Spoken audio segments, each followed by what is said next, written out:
E aí, galerinha, beleza? Estamos aqui para tentar compensar esse período distante, não é isso? Para a gente poder se adaptar a essa nova situação que a gente está vivendo e continuar com o conteúdo para não ficar tão prejudicado, ok? Então vamos começar? Pessoal, na nossa primeira aula, nesse módulo à distância, a gente vai tentar compreender aqui um pouco sobre critérios de divisibilidade. Se vocês lembrarem bem, antes desse período que nós nos distanciamos, a gente viu um pouco sobre operações com números naturais, certo? Então, para dar continuidade, a gente vai tentar compreender um pouquinho agora em relação a esses critérios de divisibilidade aqui. O que seriam esses critérios de divisibilidade? Eu vou tentar compreender quando é que um número vai ser divisível por outro, certo? Em que isso vai me ajudar? Isso aqui vai fazer com que eu facilite o processo na hora de resolver uma questão e eu não perca tempo fazendo divisões das quais eu sei que não vai ter como eu dividir, ok? Então vamos lá. Quando é que um número vai ser divisível por 2? Só tem um jeito de um número ser divisível por 2, ok? Ele obrigatoriamente vai ter que ser par. Então, se eu pegar um número ímpar na minha prova e tenho que dividir por 2, eu já sei que a divisão não vai ser exata. Eu já sei que vai aparecer para mim um número decimal, ok? Então, para dividir por 2, o número vai ter que ser par. Exemplo. Se eu for citar um exemplo para vocês, a gente pode colocar aqui, por exemplo, o 18. Como é que eu vou descobrir se o 18 vai ser par ou vai ser ímpar? É só eu olhar para o último número que vai aparecer aqui. Certo? O último número é 8, eu sei que o 8 é par, consequentemente todo número vai ser par também. Imagine que você pega um número enorme, por exemplo, 1.540.818. Olha só para o último. Olhou para o último, identificou que ele é par, consequentemente todo número também vai ser par. Beleza? Se o último número for ímpar, imagine que aqui em vez de um 8 você tem um 5, consequentemente toda a extensão do número, o número inteiro, também vai ser ímpar, ok? Continuando, quando é que vai ser divisível por 3? Aí a gente vai pensar, se por 2 era par, por 3 vai ser ímpar. Não, certo? Eu não posso afirmar isso. Por que não? Porque para um número ser divisível por 3, eu tenho que olhar a soma dos algarismos. Como assim olhar a soma dos algarismos? Imagine aqui o 18, o mesmo exemplo que eu citei anteriormente. 18 é um número par. Mas vamos olhar para todos os algarismos desse 18? 18 eu tenho 1 e tenho 8. Se eu for fazer a soma desses algarismos, 1 mais 8 vai me dar 9. E o 9 eu sei que é divisível por 3. Tá? Então é só você olhar todos os algarismos, somou. Se somou e o resultado é divisível por 3, significa que todo número vai ser divisível por 3. Beleza? Vamos seguir. Quando é que o número vai ser divisível por 4? Aí você vai ter que prestar atenção. Se um número é divisível por 4, obrigatoriamente ele já vai ser divisível por 2. Ok? Porque se a gente faz a decomposição desse número 4, a gente vai ver que o 4 é formado por 2 vezes 2. Então, para o número ser divisível por 4, ele também tem que ser divisível por 2. Então, qual é a conclusão que eu tiro? A conclusão que eu tiro é que, obrigatoriamente, esse número também vai ter que ser par. Ok? Para o número ser divisível por 4, tem duas condições. Ou ele vai terminar em 0, 0, como por exemplo 100, 200, 300, 400. Terminou em 0, 0, eu já sei que o número é divisível por 4. Ou se a soma, ou se os últimos números desse número for divisível por 4. Como assim? Imagine que você pega aqui o número 1524. É um número extenso, não é esse? Mas se você olhar para os dois últimos números, 24 é divisível por 4. Logo, 1524 todinho vai ser divisível por 4. Certo? Só para vocês irem prestando atenção nisso daí. Não importa o número inteiro, eu tenho que olhar apenas para os dois últimos. Beleza? Quando é que o número vai ser divisível por 5? Aqui é o mais fácil, certo? Eu acho até mais fácil que o 2, que a gente tem que identificar se é par ou se é ímpar. Para o número ser divisível por 5, ele tem que terminar ou em 0 ou em 5. Ah, professor, o número está terminando em 3, em 7, em 8. Não vai ser. Só vai ser divisível por 5 se ele terminar em 0 ou 5. Tranquilo? Quando é que o número vai ser divisível por 6? Aí vamos pensar. Como é que eu acho o número 6? Eu acho o número 6 assim, ó. 2 vezes 3. Então, qual é a conclusão que eu tiro? O número só vai ser divisível por 6 se ele der para dividir por 2 e também der para dividir por 3. Certo? Se eu pegar, por exemplo, um outro número aqui, vamos supor que eu tenho 20. 20 dá para dividir por 2, mas o 20 não vai dar para dividir por 3. Consequentemente, esse número 20 não vai ser divisível por 6. Okay? Então tem que ser ao mesmo tempo divisível por 2 e também por 3. Beleza?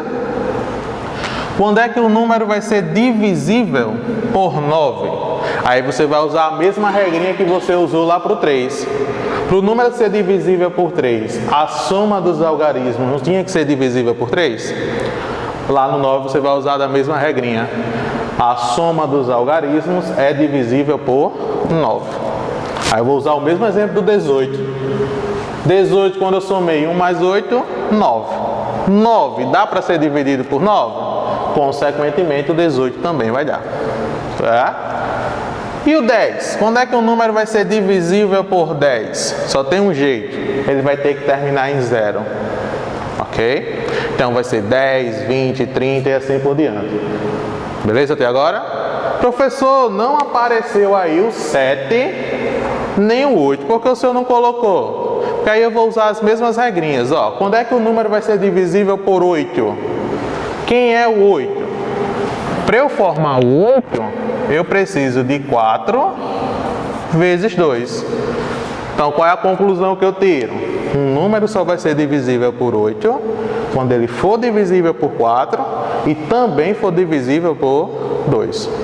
Ou quando ele terminar em 0, 0, 0. Beleza? E o 7? Por que o 7 não apareceu? Porque infelizmente o 7 não tem regrinha. Para você determinar se o número vai ser divisível por 7, você tem que armar a conta e fazer. Aí não tem para onde correr. Certo? Show? Galerinha, dando continuidade a essa parte de divisões que eu venho falando para vocês, eu preciso dar uma pausazinha, tá? Para a gente poder entender o que seriam esses números primos. Okay? E aí a gente partir para a decomposição em fatores primos. Vocês vão perceber que quase todos os tópicos que eu vou ver com vocês daqui para frente vai estar envolvendo divisão, certo? Vai ser alguma coisa que a gente vai fazer em relação a essas divisões, beleza? Então, o que seriam esses números primos? Número primo, ok? São números que só são divisíveis por 1 e por ele mesmo. Okay? Então, se você pensa num número que ele só dá para ser dividido por 1 e por ele mesmo, eu vou chamar ele de número primo. Aí aqui eu botei alguns exemplos para vocês. O 2, o 3, o 5, o 7, o 11. Qualquer um desses que eu citei para vocês aqui, se você for tentar dividir esses números que aparecem por outros, sem ser 1 ou ele mesmo, você não vai conseguir. A divisão ela vai dar um número decimal, ela vai ser inexata, então não tem para onde correr. E existe um termozinho chamado de números primos entre si. O que seriam esses números primos entre si? São números que não possuem nenhum divisor em comum a não ser 1. Exemplo, eu tenho o número 9 e eu tenho o número 10. 9, ele não é primo, muito menos o 10. Mas olha só, o 9, ele só dá para ser dividido por 1, 3 e 9. O 10, ele só dá para ser dividido por 1, 2, 5 e 10.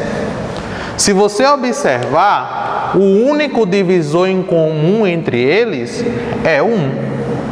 Logo, eu vou dizer que 9 e 10 são primos entre si, porque eles só possuem um único divisor em comum. Beleza? Mas para que eu tenho que aprender essa partezinha de números primos? Eu tenho que saber identificar os números primos. Porque lá na frente a gente vai precisar dominar bastante essa partezinha de decomposição em fatores primos. Como é que vai ocorrer essa decomposição em fatores primos? Olha só, eu coloquei aqui um exemplo para você que é o 40. Como o próprio nome já diz, eu vou decompor ele em fatores primos. O que significa? Significa que eu só posso usar na minha continha números primos. Como é que vai funcionar isso daqui? Olha só, eu vou tentar seguir a ordem que eu coloquei aqui. Sempre começando pelo menor e indo para o maior. Então, o que eu vou fazer? O 40 dá para ser dividido por 2? Se o 40 dá para ser dividido por 2, é aí que vai entrar os critérios de divisibilidade que eu mostrei para vocês ainda agora. Se eu domino aqueles critérios, eu consigo adiantar a minha parte aqui. Porque imagine você não saber se 40 é dividido por 2 ou não. E sempre tu ter que ir lá e armar a continha para poder encontrar o resultado, se é ou não. É uma perca de tempo muito grande, certo? Então vamos lá. 40 é par. Se o 40 é par, é porque ele dá para ser dividido por 2. Então eu vou colocar o 2 aqui do lado, ó. 40 dividido por 2, eu vou ver que é 20. Aí agora, 20 é par. Se 20 é par, dá para dividir por 2. Então vou colocar o 2 aqui de novo. 20 dividido por 2 vai dar 10. 10 também é par, então eu consigo dividir por 2. 10 dividido por 2 é 5.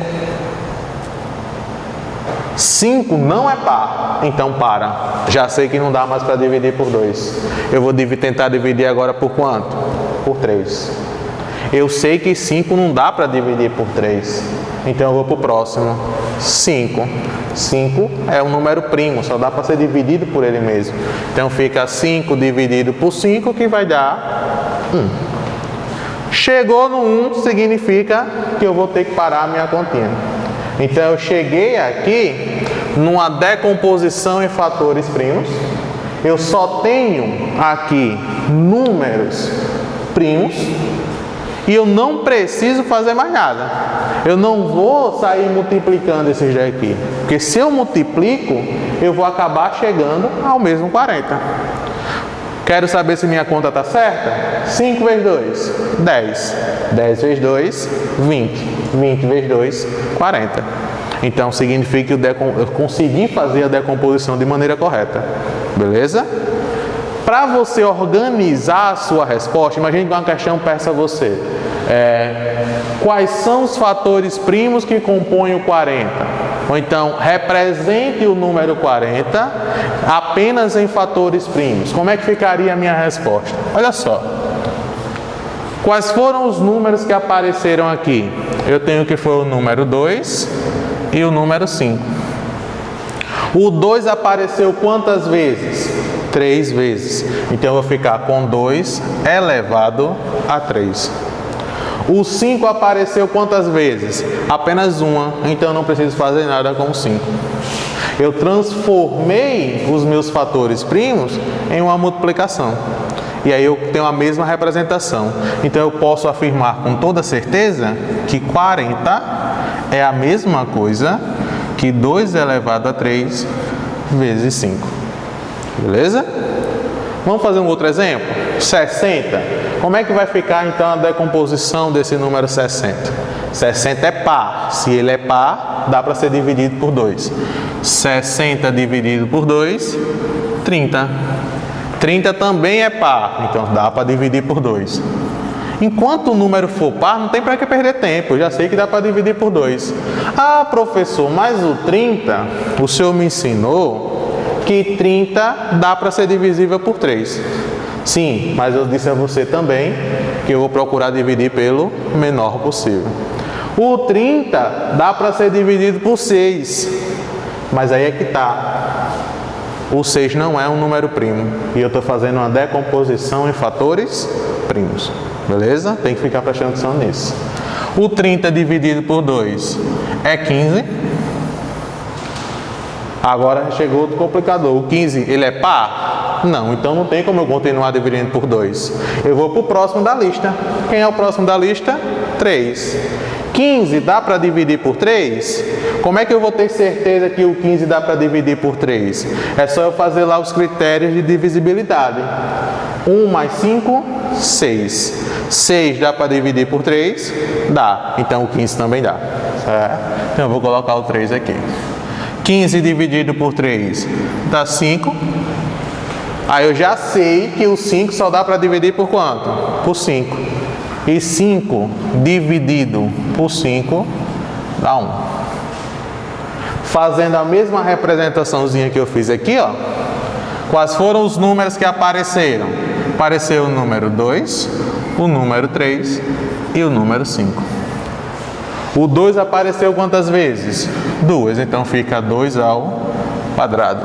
O 3 apareceu apenas uma e o 5 também apenas uma. Beleza? Então, essa daqui foi nossa primeira aula, certo? Eu quero que vocês tenham bastante atenção e repitam o máximo possível para tentar compreender.